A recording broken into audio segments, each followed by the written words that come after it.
Shalom, selamat pagi Bapak Ibu sekalian yang diberkati oleh Tuhan. Senang bertemu kembali bersama-sama dengan kita di renungan pagi yang singkat ini dan bersama jemaat Yosodipo.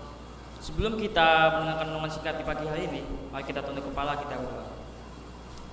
Ya Tuhan Allah, Bapa kami yang bertahta di dalam kerajaan surga, terima kasih atas kasih setiamu kepada kami sehingga Engkau telah membangunkan kami dari tidur kami dari malam hingga pada pagi hari ini dengan tubuh yang sehat. Bapak, pada pagi ini kami siap mendengarkan renungan singkat, kiranya Engkau berkati kami supaya kami dapat mengerti apa yang hamba bawakan Bapak dan bisa mengaplikasikan dalam kehidupan kami Bapak. Terima kasih Bapak, inilah doa kami, dalam nama Tuhan Yesus kami berdoa, amin. Bapak Ibu sekalian, judul renungan singkat saya pada pagi hari ini adalah setia kepada Tuhan. Kira-kira apa sih itu setia kepada Tuhan? Setia kepada Tuhan adalah suatu sikap atau komitmen yang untuk bisa kita pertahankan. Yang artinya bagaimana kita sebagai umat Kristen, kita mempunyai sebuah komitmen, yaitu untuk setia kepada Tuhan.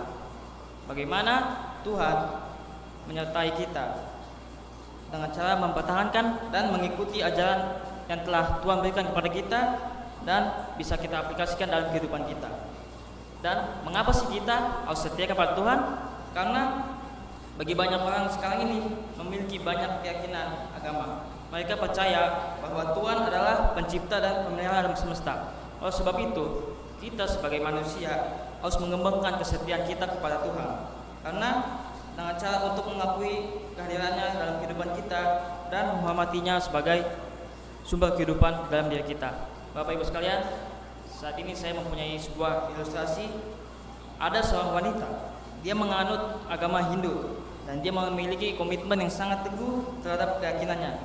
Setiap hari ia memulai aktivitas paginya dengan menyanyikan mantra dan melakukan meditasi sebagai bentuk penghormatannya kepada Tuhan dalam kehidupannya.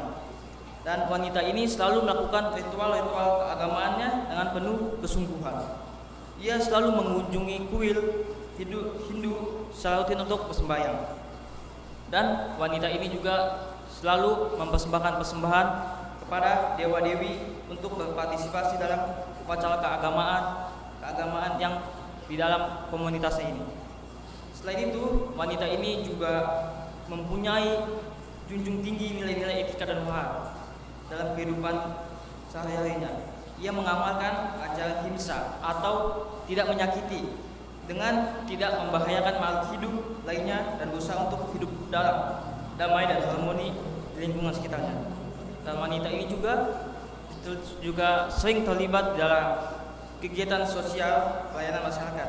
Ia selalu membantu masyarakat sekitar dan memberikan sebuah makanan kepada contohnya seperti orang tua, anak-anak yatim, dan kaum miskin.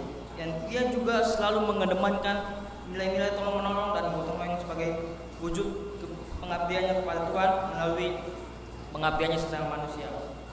Dalam masalah ini dan tantangan hidupnya, wanita ini juga mempercayai kuasa dan kasih Tuhan. Dan ia selalu berdoa dan merenung pada Tuhan. Bagaimana cara untuk mendapatkan petunjuk dan kekuatan dalam menghadapi setiap situasi ini. Dan wanita ini pun percaya bahwa setiap peristiwa dan kehidupannya adalah bagian dari rencana Tuhan. Dan aplikasi apa yang bisa kita dapat dari ilustrasi ini? Bagaimana wanita ini memiliki sikap yang penuh dedikasi dan mempunyai komitmen yang sangat tinggi kepada agama yang dianutnya. Wanita ini juga menjadi teladan bagi masyarakat di sekitarnya tentang setianya kepada Tuhan. Ia hidup penuh dengan rasa syukur dan kesadaran spiritual serta pengabdiannya kepada Tuhan. Inilah yang bisa kita contoh Bapak Ibu semua sebagai umat Kristen. Kita harus bisa mencontoh wanita ini bagaimana dia mengabdi kepada Tuhan dengan cara membantu orang di sekitarnya, dan wanita ini juga sangat setia kepada Tuhan. Bapak Ibu sekalian, mari kita buka kitab kita dalam Wahyu 2 ayat 10. Firman Tuhan mengatakan, janganlah takut terhadap apa yang harus engkau derita. Sesungguhnya iblis akan melemparkan beberapa orang dari antaramu dalam penjara, supaya kamu dicobai dan kamu akan beroleh kesusahan selama 10 hari. sampai mati, dan aku akan mengaruniakan kepadamu mahkota kehidupan. Di sini saya mendapatkan poin-poin penting di dalam ayat ini. Bagaimana di sini dikatakan janganlah takut. Ayat ini mengingatkan kepada kita sebagai umat Kristen agar kita tidak takut pada saat kita menghadapi penderitaan atau penganiayaan yang akan kita alami. Meskipun mereka mungkin sudah menghadapi yang namanya kesulitan dan ujian. Oleh sebab itu kita tidak perlu takut karena Tuhan ada bersama-sama dengan kita. Dan poin yang kedua yang bisa saya ambil, tetap setia sampai mati. Ayat ini juga menekankan bagaimana pentingnya kita tetap setia kepada Tuhan meskipun kita sedang menghadapi dalam penderitaan atau bahkan ancaman.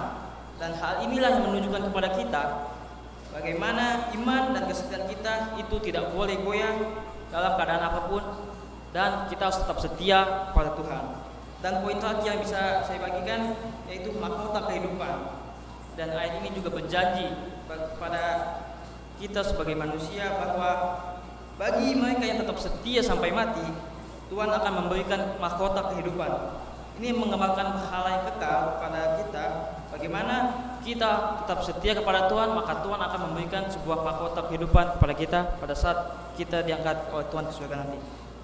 Kesimpulan renungan singkat yang bisa saya bawakan pada pagi hari ini adalah bagaimana kita pentingnya memiliki keberanian, ketekunan dan kesetiaan di dalam diri kita pada saat kita sedang menghadapi yang namanya penderitaan dan penganiayaan karena iman kita.